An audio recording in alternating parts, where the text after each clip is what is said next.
방금 읽은 이 12절의 말씀은 예수님께서 우리에게 가르치신 아주 귀한 말씀, 또 다른 말로 황금률이라 불리는 아주 멋진 가르침입니다. 이 비슷한 가르침이 우리 유교 사회에서도 있는데요. 부정적인 형식으로 가르칩니다. 네가 원하지 않는 것은 다른 사람에게도 행하지 말라라는 모습이죠.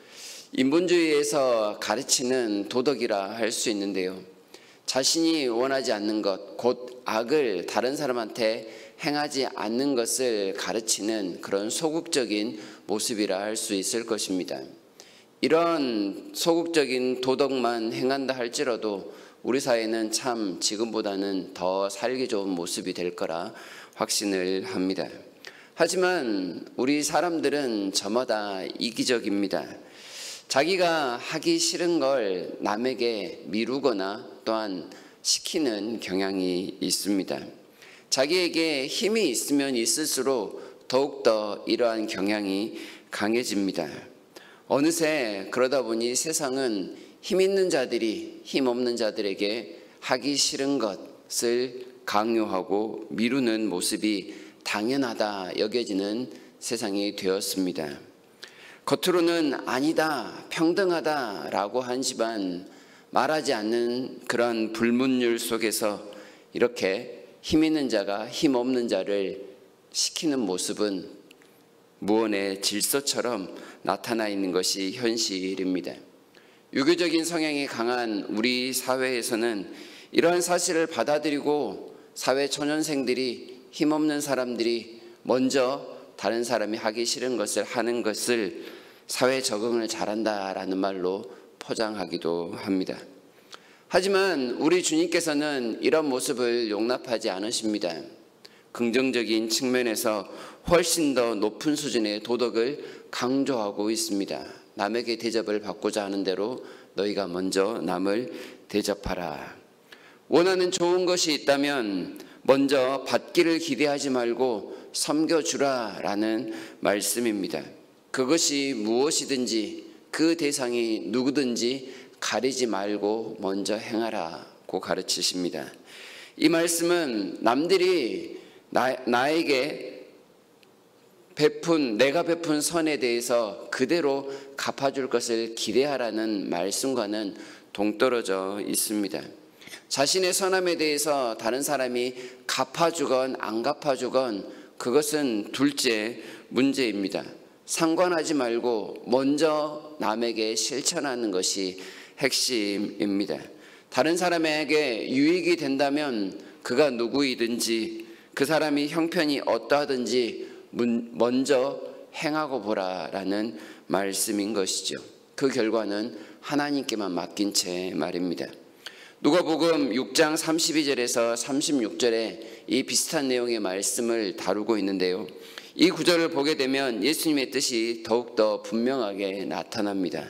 제가 세번역 성경으로 한번 읽어보겠습니다. 잘 들어보십시오. 너희가 너희를 사랑하는 사람들만 사랑하면 그것이 너희에게 무슨 장한 일이 되겠느냐. 죄인들도 자기네를 사랑하는 사람들을 사랑한다. 너희를 좋게 대하여 주는 사람들에게만 너희가 좋게 대하면 그것이 너희에게 무슨 장한 일이 되겠느냐.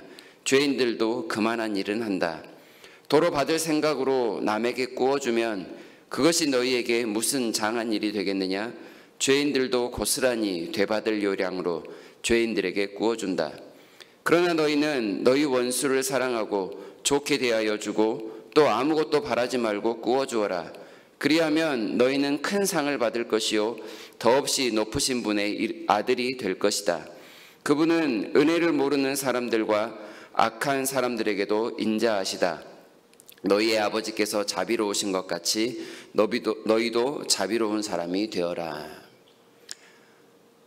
아버지께서 자비로우신 것 같이 너희도 자비로운 사람이 되는 것이 이 7장 12절의 말씀의 핵심인 것입니다.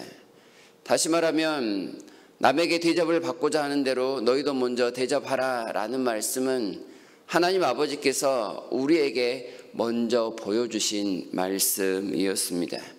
그래서 이 말씀 뒤에 예수님은 이렇게 덧붙이십니다. 이것이 율법이요 선지자라고 말입니다.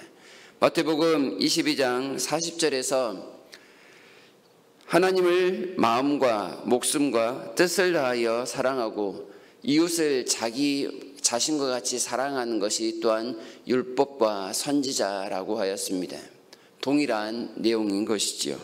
하나님 앞에서도 하나님을 기쁘시게 하는 일을 먼저 하는 사람 앞에서도 하나님을 먼저 기쁘시게 하는 사람이 곧 하나님의 뜻을 이루는 사람이요 하나님의 율법과 선지자의 가르침을 온전히 행하는 사람인 것입니다. 그들을 가리켜 참 그리스도인이라고 말할 수 있을 것입니다. 이 황금률은 하나님을 전적으로 믿는 사람이 아니면 행할 수 없는 그런 말씀입니다. 무조건 베풀라고 하시기 때문입니다. 예수님께서 또한 우리에게 보여주신 말씀인 것이지요. 예수님을 따라 제자로 살아가는 사람들에게 요구하시는 강력한 도덕법입니다.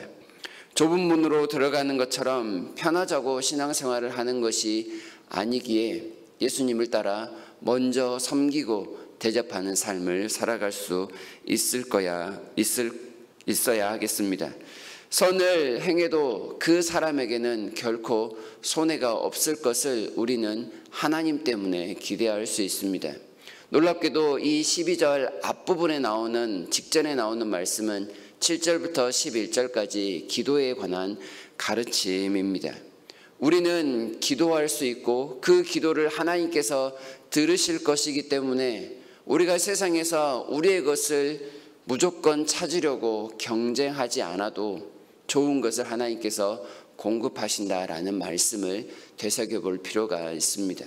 하나님께서 주실 것이기 때문에 집착하지 않고 먼저 나누어 줄지라도 우리는 넉넉히 좋은 것을 누릴 수 있으니 그 하나님을 믿고 먼저 남을 대접하라라는 말씀인 것입니다.